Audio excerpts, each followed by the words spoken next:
Welcome to the Ringer NFL show. I'm your host, Sheil Kapadia. We have an old friend back today, my old podcast partner, Ben Solak, now doing big things at ESPN. Solak is here because I have identified the quintessential hipster takes for the 2025 season. And there was only one person I could run those by to see if he agrees or disagrees with them. So we're going to get to that on this show. Solak, great to see you, my friend. I got to see you in person a few weeks ago. You were in town, you met the family, and we quickly realized you have much more in common with my kids who are 12 and 9 than with me. I have a care package that I got to send your way because I talked books with one daughter, I talked plants with the other daughter. I heard about what they've got, what they don't got, and now we'll send a little season-starting fun care package over from the Solaks. I'm excited. This is true. We actually have a door here to the basement where everyone measures their height, and we now have Ben Solak's height on the door as well. So I might have to tweet that out or put it on Instagram later. All right, Solak, we're going to take a quick break. We're going to come back and we're going to get to the hipster takes of the 2025 season. This episode is presented by American Eagle. Whether you're hanging out at home or headed out for a training session, American Eagle has you covered with a ton of new stuff. We're talking super comfy heavyweight hoodies and joggers that look and feel great, sweat-wicking active shorts that are good to go anytime, anywhere, new move-free jeans made from a crazy comfy, real-looking denim, and their biggest underwear collection of the year with striped, solid, and print styles to fill your drawer. You can check it all out at ae.com or just go to the store.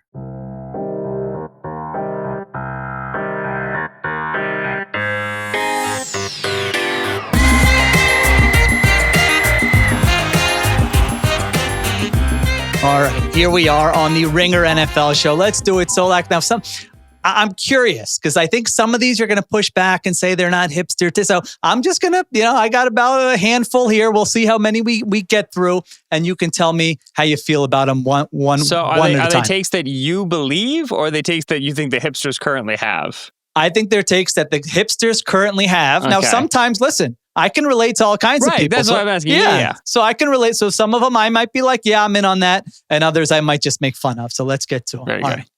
Hipster take number one.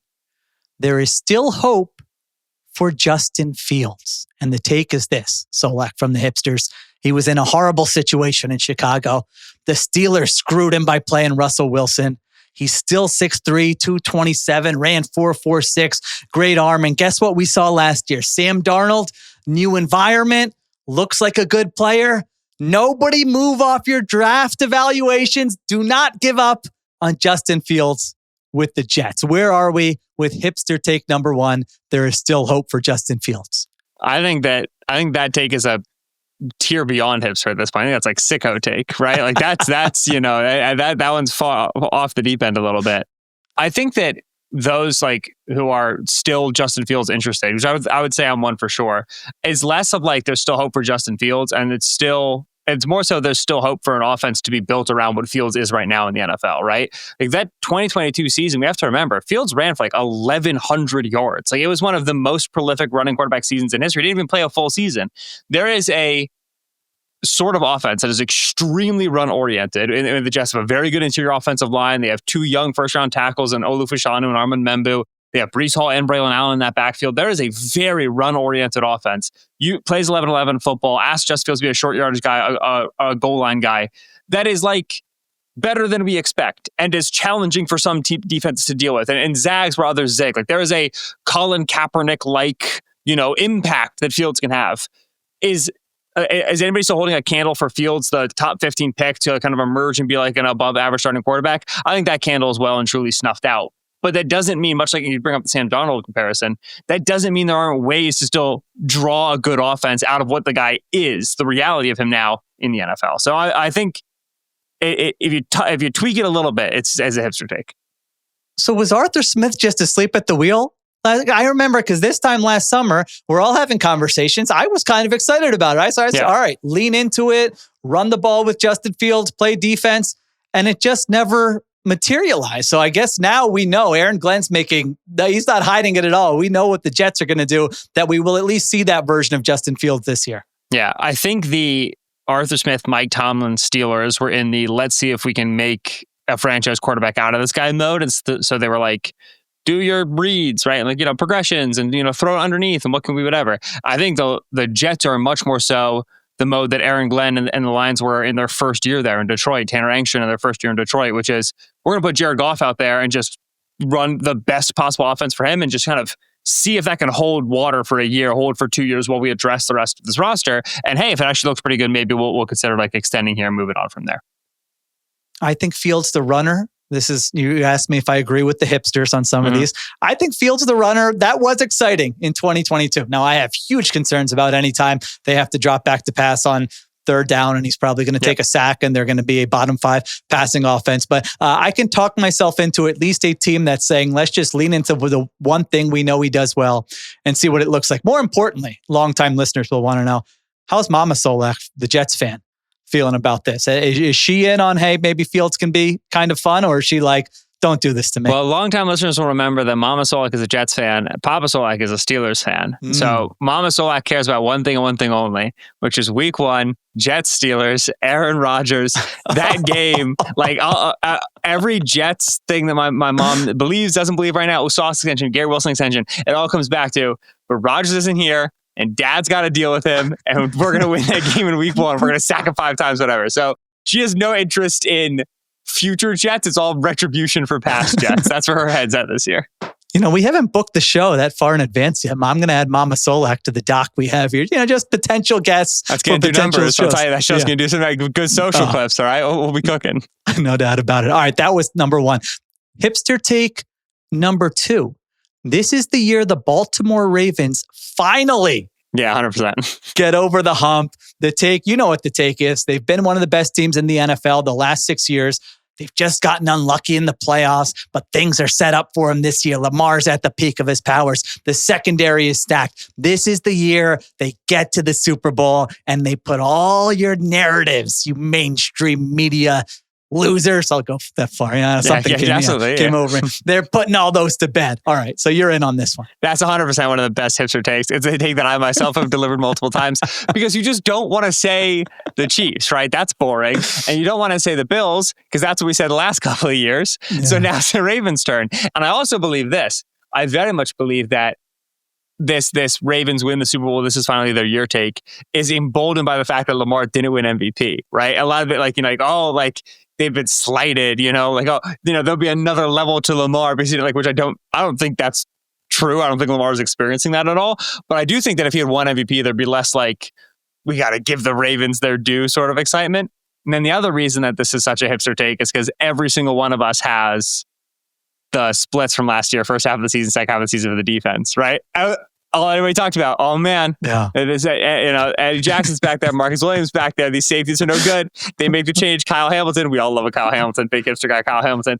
They're the best defense by EPA per play after week 10, right? Like everyone has that data. So it's so easy in a, previewing 2025 context to go back to 2024, go back to that second half of the year and be like, so what a lot of folks don't realize, what a lot of them don't know, and go on into the Ravens defense. That's 100% a hipster take. It is as true as it has always been, which is that the Ravens are a very good team with an elite quarterback who have a chance of winning the Super Bowl. You got to be able to get through the AFC playoff picture. And as we know, that's been a big difficulty for the Lamar-led Ravens in both the first act of his career and now even in the second act of his career. So it is a hipster take. It'll be a hipster take again next year when we're saying it again next year. Yeah, I think you're right. I think a lot of Super Bowl picks will probably come out this week, and I think they will be a popular pick for the reasons you laid out. I was looking because it is just kind of hard to explain. Why hasn't it happened yet where they haven't at least gotten there? And it's very easy to explain because Lamar's not clutch and he doesn't play the game from the pocket and everything. Trust me, I know all the talking points. They're great. They're completely flawless.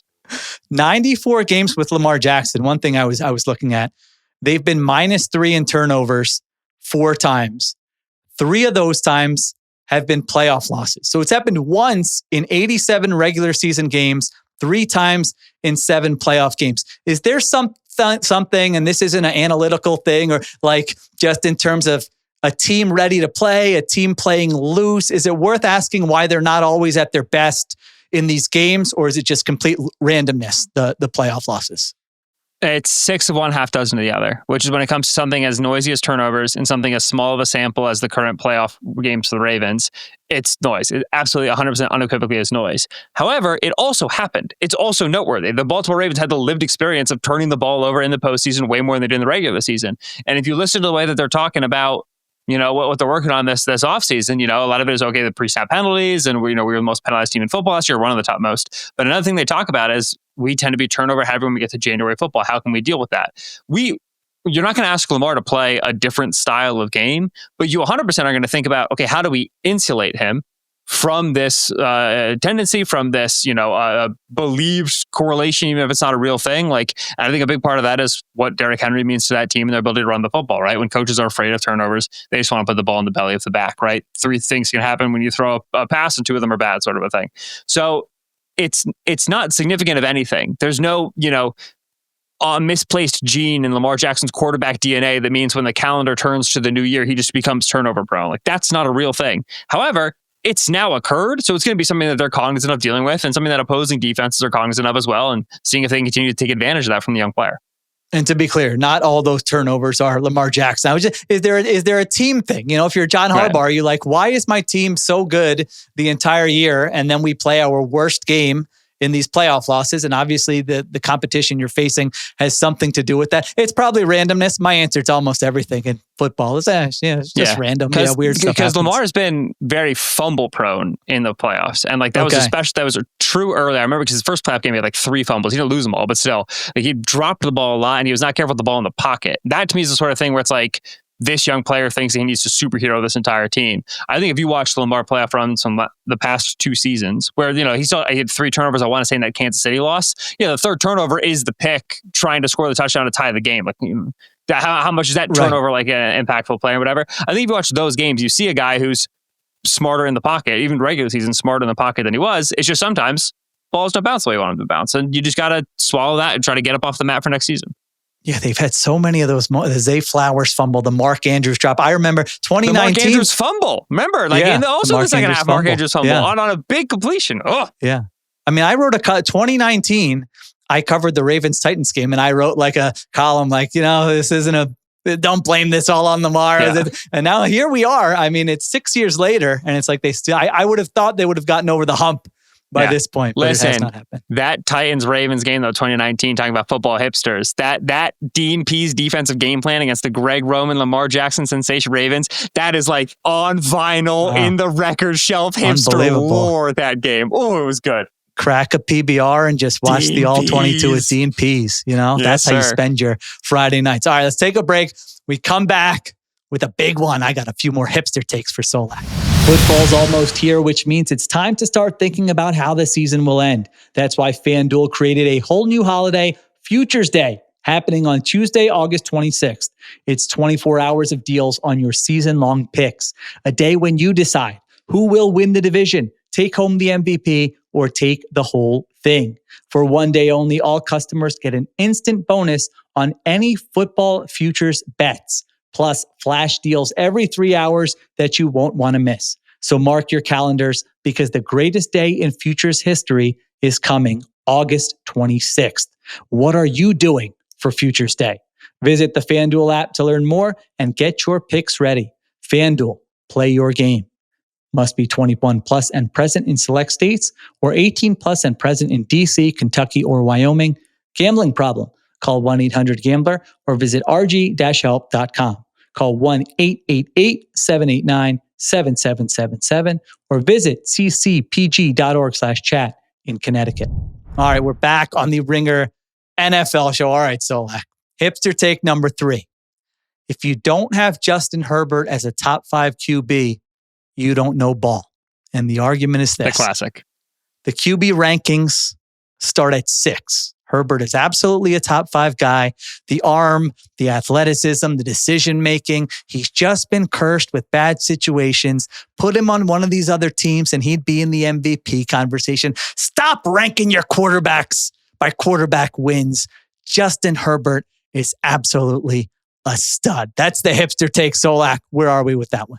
I'm now going to ask you a question I've long missed asking you, which is if you you see something. Never ask me. No, I'm asking you. No, I'm going to ask you a question I've missed asking you, which is if you've seen something on the internet or not. Have you seen there's an AI edited photo? It's like Justin Herbert. He's like in like a superhero cape, blue and yellow Chargers, like big like uniform behind him, and then the emblem on the chest of the superhero suit says "if." For Justin Herbert, right? And it's so good. I'll send it to you later because that's so much of the Justin Herbert conversation. Everybody who defends Herbert like me, and certainly like you as well, says, well, if X, then Y. If if he had a good pass protection for the first couple of years of his career, if the receiver room was ever the sort of caliber it's been for some other guys, so on and so forth. I think it is defensible to have Herbert outside of your top 5. I certainly think that it is viewed still as a hipster take to have Herbert up in there. It shouldn't be. It should be mainstream, which is the classic hipster line, but it should be. He's ridiculously, preposterously good at football. But at this point, like whereas a couple of years ago, I was Herbert over Burrow. I think it's tough to be there now. I think Burrow's pretty clearly above Herbert in terms of how Burrow's improved, especially the sack avoidance stuff. And so that leaves one spot left in the top 5. I'd put Herbert there. If someone wants to talk me into, Stafford's last season, and we don't know how healthy he'll be, but what Stafford was last year, somebody wants to be that pot committed on 1 year of Jaden Daniels, if somebody wants to be there on like I think even a CJ Stroud is still defensible up there. That doesn't hassle me too much because Herbert hasn't improved over the last couple of years, right? He's been pretty, there's been a lot of stasis in what he's done in terms of being the check down guy and being a little bit too, risk averse. And then he obviously had this like super low interception season and they're pushing the ball a little bit more down the field off the play action stuff. I'm like, okay, maybe this can work for the Greg Roman of it all, but it's not like he took like this massive leap, this massive jump. I think that like there's been, there was a little bit of improvement there from 3 into 4, but not so much that it's like, oh, Herbert's proven the doubters wrong. No, the people who doubted Herbert 2 years ago, their position remains pretty defensible and pretty understandable. So I don't think it probably is still hipster to have Herbert top 5, but I wouldn't go so far as to say that like the average hipster is like, if you don't have him top 5, like that's a ridiculously bad take. No, I think that tier is pretty tight, and I understand why other people have people ranked above Herbert. All right, so the takes against what you just said with Herbert, other than, he hasn't won a playoff game, regular season record, because I do think there's other stuff too. I think when you look at quarterbacks around the NFL and do analysis, a lot of it is what are you going to make excuses for and what are you not going to make excuses for with one guy versus another guy. They've had a top 10 offense once in 5 seasons with Justin Herbert. We mentioned the playoff thing.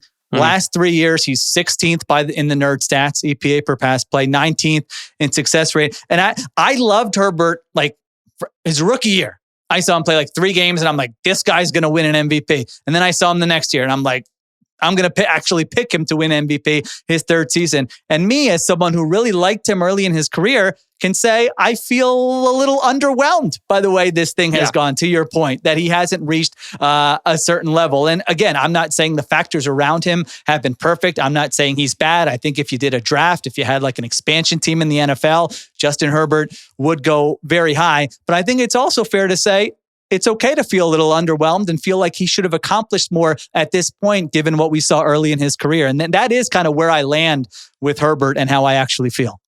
Yeah. I also, for as talented as Herbert is and for how fondly I view him, am disappointed in the lack of accolades that have come with that, lack of success that has come with that. In my understanding of football, I want the quarterbacks who I think are best to have the best numbers and to produce the best passing offenses and to win the most games, because I think that reflects the reality of how they play. We all know, like, and we all can see this on a game level very clearly when context affects how a quarterback's performance is interpreted, is consumed by the average viewer, right? Okay, Justin Herbert was X completions for Y attempts for Z yards, right? Anthony Richardson was one last year, right? Oh, he completed 44% of his passes. Yeah, watch the passes and you can understand why I only completed 44%. Like, you look at it and you're like, okay, this makes sense on a game level. When we expand, it's like, right, the last 3 seasons of Herbert, when we lose the specificity, there's always like, okay, but by now, surely law of big numbers, he should have, et cetera, et cetera, et cetera. It's still Quentin Johnston, man. It's still Zion Johnson. It's still Joe Lombardi. It's still Greg Roman. Like, even at the 30,000 foot scale, like it's said so constantly with Herbert. That's why there's the meme of him with the giant if on his chest. But it bears repeating because it still has like a total degree of truth, like complete total veracity. He's fighting an uphill battle. These other guys aren't. He is in terms of how the passing game is designed, in terms of what's asked from him, in terms of his pass protection. It's been true for the last 4 seasons. And to me, like, while I am disappointed in the lack of postseason success, Occam's razor, it's because this guy's quite good, but the rest of the team is not as good. Jim Harbaugh got asked this last month, right? It was like, what does Herbert need to do to improve? He's like, the number one thing Herbert needs to do to improve is get a better offensive line and better weapons. His head coach said it, right? Like they have not done a good job, the Los Angeles Chargers, building around this guy over the course of his career. To me, it's as simple as that. That was everything I wanted in the hipster defense of Justin Herbert. I know. Right and while there are people yelling right now. He yanked me in. I avoided the first pass. The second pass, he got me. That's exactly. I was thinking this recently. Last thing on Herbert. If you swapped him with Jaden Daniels last year, are the Commanders as good? I say no. No, but you want to talk about an offense being built for a guy, right? And I should say it that way. You want to talk about like a quarterback and a system and a coordinator and weapons all working in unison with one another, right? That was Washington last year. I mean, everything that Jaden was for that offense, everything that offense was for Jaden, like they were like very well connected, very well integrated, as opposed to like the Greg Roman offense of like, let's put Tucker Fisk and Scott Matlock on the field and then wonder why we can't get anybody open in the passing game. Like, brother, because you have two dead routes on the field. They don't have to cover these guys. Roman's only ever been a good coordinator with running quarterbacks, and they don't run Herbert. Not going to be as good. Is his third different coordinator or fourth? Third, because it was Herbert was under Lynn, and then it was Lombardi, and then it was Roman. Now it's Roman. All right, there you go. The Justin Herbert hipster. You knew he had to be in here, Justin Herbert. All right, I got a couple more for you. Hipster take number 4. I am crowning the hipster team of the 2025. So I'm going to give you 3 guesses and then I'll tell you. The hipster team of the 2025 season, I'll give you the take without naming the name. The blank are a sneaky playoff team. That's the hipster take. What Patriots? Team? No. Good guess. Bears? No. Also a good guess. Raiders? No. The Arizona Cardinals. Oh, really? No. No? Okay. All right, here. Let me give you the case. Maybe you don't agree. Maybe you're anti-hipster on this one. Kyler Murray's going to have a monster season. Marvin Harrison is jacked. Trey McBride is sick. Kyler's going to run more. And defensively, have you seen all the cool and fun things these guys? 3 safety looks. Oh my, it's like they reinvented the game of football. This is incredible. Now they finally added a bunch of vets on the D-line. Watch out for the Cardinals. I got them as the official team of the hipsters in 2025. But you say no, you haven't heard this from the hipsters.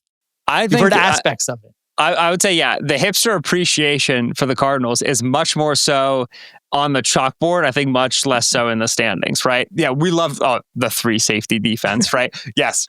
Revolutionize the sport of football, revolutionize the spacing of football, putting 3 guys back there instead of 2. It is cool because like you only ever saw it in like the Big 12 and then all of a sudden it's the NFL field. That's very interesting. And then offensively, I mean, I'll name them by name because I love them and they know I love them. If I have to hear the Athletic Football Show, right? Robert Mays and Derek Klassen bring up Clayton Adams, the run game coordinator there, left for the Dallas Cowboys. We off the line coach one more time. It's driving me nuts, right? Because we all love this offensive line coach and the running game, the 13 personnel pin, pull, counter. I was just looking at screen numbers the other day. They're like one of the best screen teams in football. A lot of the stuff that is designed, that is like cool chalkboardy stuff, they're extremely good at. I don't think, like I haven't, in our hipster meetings, I haven't heard anybody too far over their skis from like a standings perspective and like, win the NFC West, appear in the playoffs perspective. Certainly they need to do that. It's year 3 of Monty Ossenfort and John Gannon. This is the go get it year. They got clearly better year 1 and year 2. Then they added more players. Like it makes sense on their arc, but you need to have stars. You need to have like field tipping players. And they made that effort on defense this year in the draft. Walter Nolan and Will Johnson kind of taking those risks. They've made those efforts on offense, drafting Paris Johnson Jr., drafting Marvin Harrison Jr. They obviously have Trey McBride, but just the collective tonnage, the total weight of blue chip players on the Cardinals, just to me, like, if anything, they are a plucky 7 seed. I don't really think anybody wants to hitch their wagon to that relative. Like I brought up the Bears and the Patriots who like Caleb, Drake, like there are young quarterbacks, I think people want to get their stock in early. At the very least, I do. So to me, the Cardinals are more like an appreciation than they are like this is an actual like playoff team in my experience.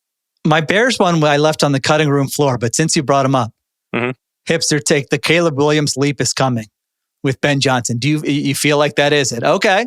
All right. So everyone's the hipsters are thinking our pre-draft evaluations couldn't have been wrong. Shane Waldron, horrible. Now they get Ben Johnson, upgraded offensive line. Caleb Williams is going to go off in 2025. And when everyone does their redrafts at the end of this season, he will be number one over Jaden Daniels and Drake May. You seem to strongly agree with this hipster take based on your face. It's such an easy hipster take to have, because buying low on the stock of the guy who was the first overall pick is just the easiest way to seem smart, right? That's how we do it. It's like, who might actually be good, guys, is Caleb Williams. Then like 4 weeks later, when Caleb Williams, who like obviously had an unbelievable profile, is good, we're like, see, like we saw it through the film, man. But really it's just like, right, you're buying the dip. The other thing is that like Ben Johnson was such a hipster guy, right? When Johnson took over that Lions offense back half of 21 and then into 22, and you're watching him on film and you're like, ooh, like this cat gets it. Like he's doing the right stuff for Jared Goff and so on and so forth. So you've already got the hipster wagon's already been attached to Ben Johnson for a while. Now we also get to attach it to Caleb Williams. It was a great guy to attach a wagon to because of the pedigree, because of the talent. It's just good business for the hipster society over here. So yeah, there's, I would say, like, most of us hipsters have not sold an ounce of our Caleb Williams stock. I don't think we will for much of the season. I looked at the Bears closely when I'm picking playoff teams, and where I landed was, I think this is going to be more gradual improvement than the big leap I just described.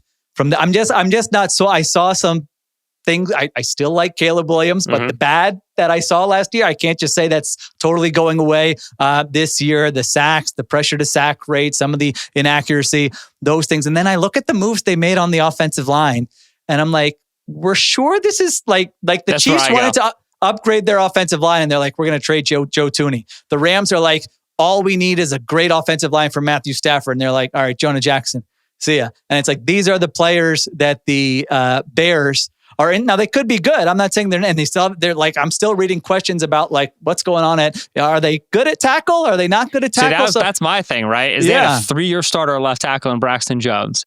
They drafted a guy in the second round, Ozzie Trapio out of Boston College. They opened up the camp competition. Last year's 3rd round pick out of Yale is in it. You got a 2nd-year UDFA who's in it. They've still yet to like say emphatically that it's Jones, but like just 2 days ago, reporters were like, he's got now with 100% of the reps in first team practice. He got 100% of the first team reps in the preseason game. It's going to be him.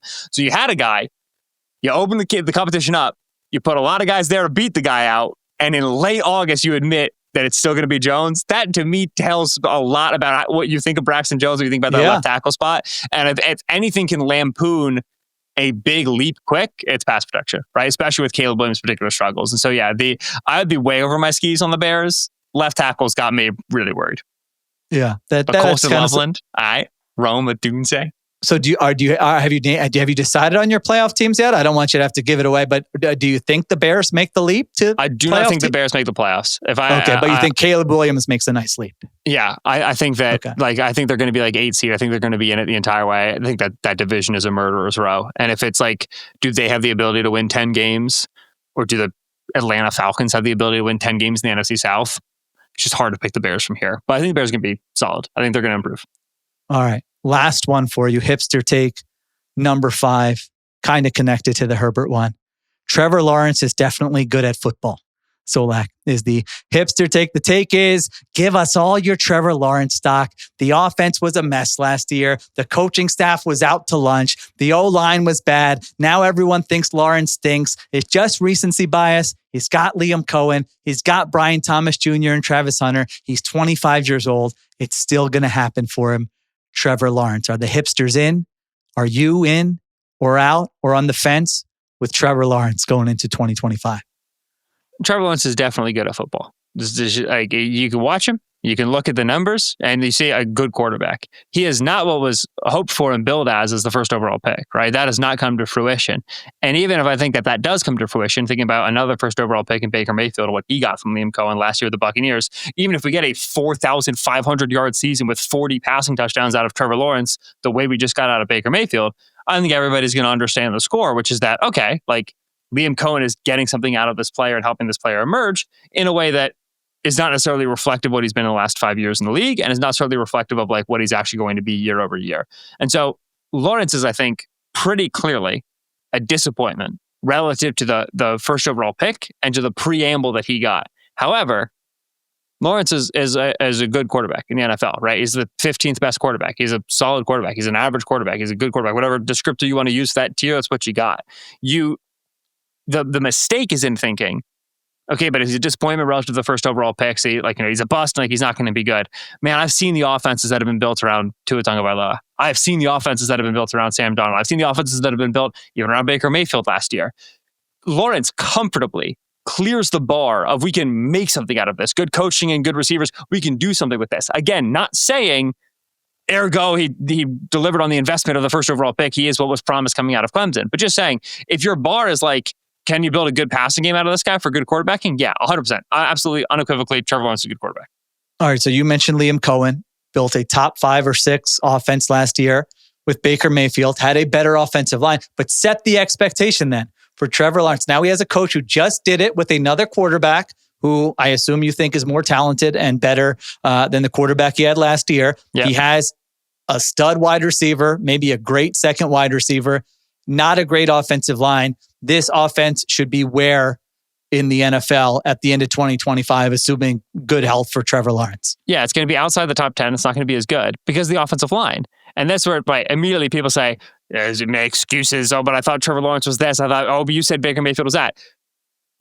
There's other positions on the field, right? That's the problem. Like the Buccaneers offensive line was a world opener, world beater. It could allow you to do things. Again, screen numbers. They were one of the best screen teams in football. One of the best early down rushing teams, third and long. They had the best conversion rate in football. That's pass protection. That's all pass protection. The Jags don't have that. They don't have a shade of that. Every single one of the Bucs starters would replace every single one of the Jaguar starters in the offensive line. That caliber of a difference. So it's 100% going to be worse because half of the players on the field, one of the most important units, is worse.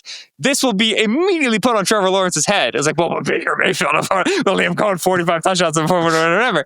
But the offensive line is going to be prohibitive to that caliber of success. So I don't think they're going to be a top 10 offense. I think it's unreasonable to expect them to be a top 10 offense. Their wide receiver 2 is going to be playing corner half the time, but people are going to say it. So whatever. So not top 10, top 15? I just want to set the expectation. Yeah, I think they're going to be the 15th best offense in football. Okay. All right. I had them in 20 in my rankings on theringer.com. All right. Let me see. We're done. By the way, Seahawks defense 1? Oof. Oh, they're going to be great. Oh, that's the one I feel most confident in. Josh Jobs playing corner 2, brother. It's fine. They'll be okay. Tyree Snipes playing linebacker 2, brother. They'll be okay. You don't have to have 11 All-Pros. They'll be okay. The ones that were on the cutting room floor, Anthony Richardson got screwed by the Colts. True. Spencer Rattler is good. I mean, not good, but I love him. Okay. And the Bucs are a sleeper Super Bowl team. I was a little bit there on the Bucs. Early summer, I was like, I'm going to buy all the Bucs stock. I do think that defense is going to be a lot better. I think that offense can still be pretty good. Tristan Wirfs injury into Jalen McMillan injury is real rough. That's and McMillan's not a hugely important player, but just they're immediately getting depth tested at wide receiver, and then your start off tackle, arguably the best tackle in football, being out for a period of time and then potentially coming back banged up, has a boy worried. And so I've said Bucs Super Bowl enough places that if it happens, I'll be able to grab the receipts, but I'm no longer saying it. I'm saying other things. I feel so proud with that line. You'll have the I feel so proud. All right, so what do we got coming up on ESPN between now and when the season starts? A lot of articles. I got the training camp nuggets came out. I've got X Factors coming out. I have what do we do about Trey Hendrickson coming out.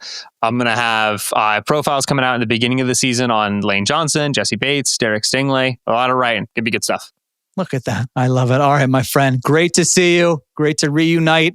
As always, we will do it again sometime. But listen, don't go anywhere because I'm going to end these shows with a new segment. So stay tuned for that. We're going to put a little bow on the episode. Goodbye to Solak. I'll be back in a sec.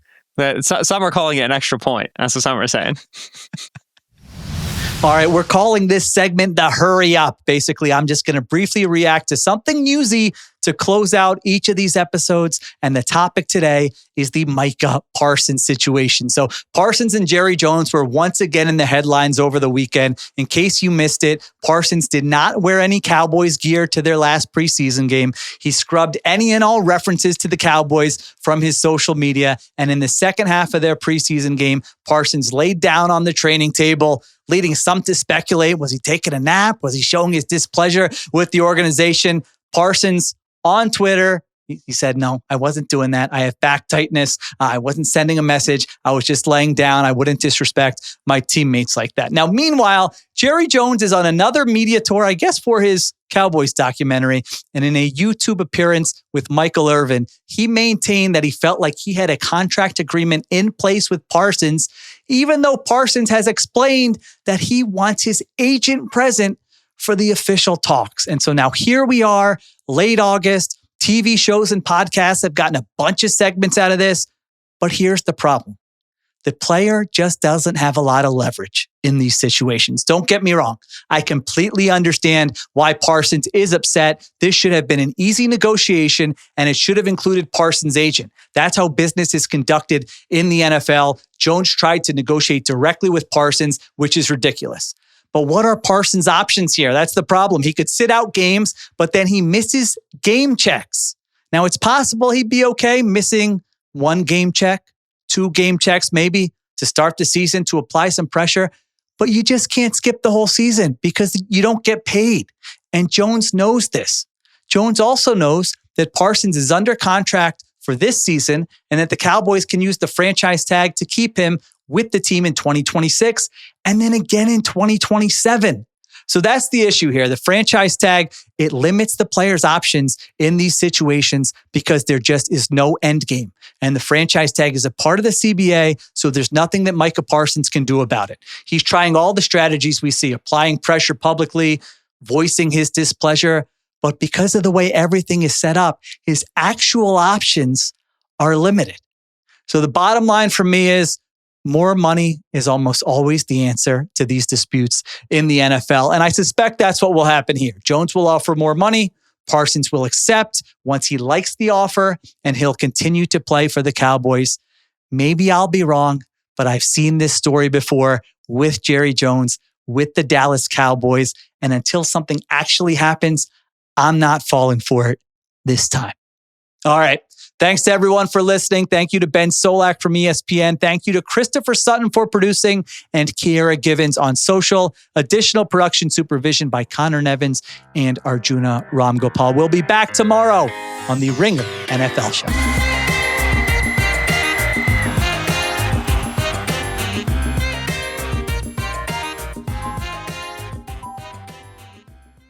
Must be 21 plus and present in select states. For Kansas, in affiliation with Kansas Star Casino, or 18 plus and present in D.C.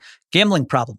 Call 1-800-GAMBLER or visit rg-help.com. Call 1-888-789-7777 or visit ccpg.org/chat in Connecticut or visit mdgamblinghelp.org in Maryland. Hope is here. Visit gamblinghelplinema.org or call 800-327-5050 for 24/7 support in Massachusetts, or call 1-877-8-HOPE-NY or text HOPE-NY in New York.